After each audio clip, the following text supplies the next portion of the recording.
அந்த ஒத்த சாயலில் இருக்கக்கூடிய ஒருத்தனை நம்ம போன எபிசோடில் நம்ம பார்த்தோம். இப்போ நம்ம அந்த மீதி கதையை தொடருவோம். அவனோட கைகளில் துடுப்பு இருக்கும். அவன் 10 நாட்கள் பிரயாணத்துக்கு அப்புறம் கடலின் பாதுகாப்பான இடத்துல கொண்டு போய் உன்னை சேர்ப்பான். அங்கே இருப்பவர்கள் உனது தேசத்திற்கு ஒன்று அனுப்பி வைப்பாங்க. ஆனால் பிரயாணத்தின் போது எந்த சந்தர்ப்பத்திலும் அல்லாவின் பெயரை உச்சரித்து விடாது. அப்படி செய்தால் எல்லா காரியமும் கெட்டுவிடும் என அக்குரல் சொன்னது.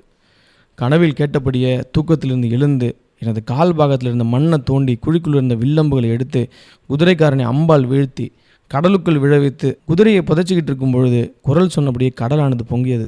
அந்த அலையினூடாக ஒரு படகு வந்தது. அதிலிருந்த படகுக்காரனுடைய மார்பில் மந்திரங்கள் பதிக்கப்பட்ட ஒரு பதக்கம் தொங்கிட்டு இருந்தது. நான் ஒரு வார்த்தை பேசாமல் அந்த படகுல ஏறிக்கிட்டேன். முதல் நாள், 2ஆம் நாள், 3ஆம் நாள்னு பயணம் நிறைவாக போயிட்டு இருந்தது.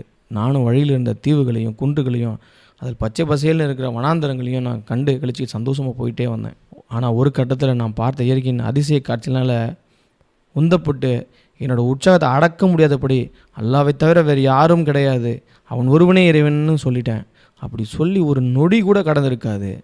என்னை சுமந்து வந்த படகானது தலை குப்புற கவிழ்ந்து கடலில் மூழ்கிடுச்சு. நான் அலையில் வீசி அடிக்கப்பட்டேன். கடலில் மூழ்கி விடாமல் இருக்க பகல் முழுக்க என் பலங்கொண்டு மட்டும் அலைகளை தள்ளி நீந்திக்கிட்டே இருந்தேன். கையிலோ சோர்ந்துருச்சு, தோள்கள் கடுமையாக வலி. இரவு நெருங்கிடுச்சு. நடுக்கடலில் முதிர்ந்தபடியே இருந்தேன். எங்கேயும் போவதற்கு வழி இல்லை. கடலில் மூழ்கிடலாம் அப்படின்னு முடிவு எடுத்துட்டேன்.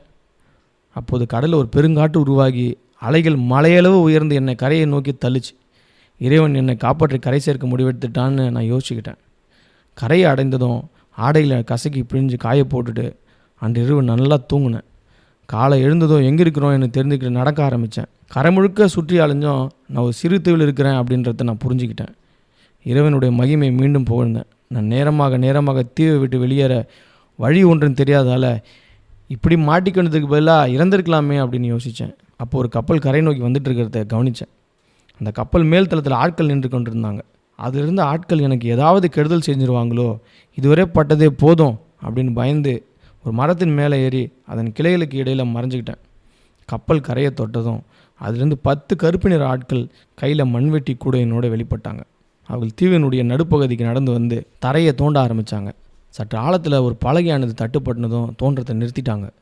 பிறகு கப்பலுக்கு போய் உணவு, படுக்கை விரிப்பு, பாத்திரங்கள்னு ஒரு வீட்டுக்கு தேவையான அனைத்து சாமானையும் தூக்கிட்டு வந்தாங்க.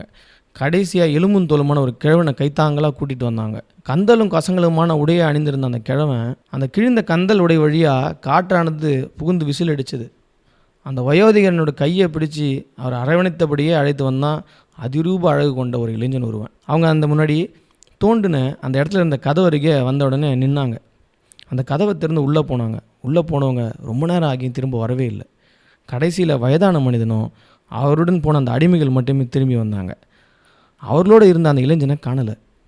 வெளியே வந்தவங்க கதவை பூட்டி முன்னிருந்ததை போலவே மண்ணை அள்ளி போட்டுட்டு அடையாளம் தெரியாத மாதிரி அந்த இடத்த மூடிட்டு கப்பலில் ஏறி கண்பார்லேருந்து மறைஞ்சு போயிட்டாங்க. நான் மரத்துலேருந்து இறங்கி அவங்க தோண்டி மூடிய இடத்துக்கு போனேன். பொறுமையாக மண்ணை அள்ளி போட்டுட்டு அந்த இடத்துல எல்லாத்தையும் சுத்தம் பண்ணிவிட்டு பார்த்தபோது அங்கே ஒரு பெரிய கல் இருந்தது. அதையும் சிரமப்பட்டு அப்புறப்படுத்தினேன். கல் இருந்த இடத்துலேருந்து ஒரு பாதாள சுரங்க படிக்கட்டு கீழே போகிறத நான் பார்த்து அதிசயப்பட்டு அந்த படிக்கட்டு வழியாக கீழே நடந்து போனேன். என்னை நல்லா அலங்கரிக்கப்பட்ட ஒரு அறைக்கு இட்டுட்டு போச்சு அந்த நடப்பாதை. அந்த அறையில் தலையணை மீது சாய்ந்த நிலையில் ஒரு இளைஞன் விசிறிக்கொண்டு உட்கார்ந்துருந்தான். அறைக்குள்ளே மலர்களின் வாசனையும் திரவியங்களுடைய நறுமணமும் பரவி இருந்தது. அந்த இளைஞன் முன்பாக அறுசுவை பதார்த்தங்களானது பரப்பி வைக்கப்பட்டிருந்தது.